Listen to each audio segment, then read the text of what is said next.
அன்பானவர்களே, இந்த தொழுகையை ஏன் இஸ்லாம் இவ்வளவு வலியுறுத்தி சொல்கிறது? என்ன காரணம்?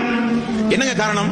மறுமையில் ஆதம் நபியிலிருந்து ரசூலுல்லாஹி ஸல்லல்லாஹு அலைஹி வஸல்லம் அவர்கள் வரை எல்லா நபிமார்களும் மறுமையில் நிற்பாங்களா இல்லையா? நிற்பாங்க. அல்லாஹ்வுடைய ரசூல் ஒரு வார்த்தையை சொன்னார்கள், எனது சகோதரர்களை நான் ரொம்ப இலகுவாக அடையாளம் கண்டு கொள்வேன். சஹாபாக்கள் கேட்டார்கள், எப்படி யார சொல்லலாம், நீங்கள் அவர்களை பார்க்கவில்லை, அவர்கள் உங்களை பார்க்கவில்லை, இனிதான் வரப்போகிறார்கள், கியாமத் நாள் வரை நீங்கள் தான் நபி, எப்படி யார சொல்லலாம் நீங்கள் பார்ப்பீர்கள்? ரசூலுல்லாஹி ஸல்லல்லாஹு அலைஹி வஸல்லம் அவர்கள் சொன்னார்கள், அல்லாஹ் எனது சமுதாயத்திற்கு கொடுத்த ஒரு சிறப்பு அதுதான். எவ்வளவு கூட்டத்திற்கு முன்னால் அப்துல் ரஹ்மான், இஸ்மாயில், நூருல் அமீன், அம்சா யார் இருந்தாலும் அவர்தான் எனது சமுதாயத்தை சார்ந்தவர், இவர்தான் எனது சமுதாயத்தை சார்ந்தவர் என்று என்னால் அடையாளம் காண்பது மிக மிக இலகுவானது. எப்படி யார சொல்லலாம்? நீங்கள் ஒது செய்கிறீர்களே, அந்த ஒலுவினுடைய உறுப்புகளை எல்லாம் அல்லாஹ் தஆலா மறுமை நாளில் விசேஷமாக பிரகாசமாக ஆக்கியிருப்பான். அப்ப அந்த கோடான கோடி மக்கள் மத்தியில முகம், கை, காலெல்லாம் கொஞ்சம் வெளிச்சம் அடிக்கும் நமக்கு. உடனே ரசூலுல்லாஹ் அவங்க எல்லாம் என் சமுதாயம் ரொம்ப சாதாரணமா சொல்லிவிடுவார்.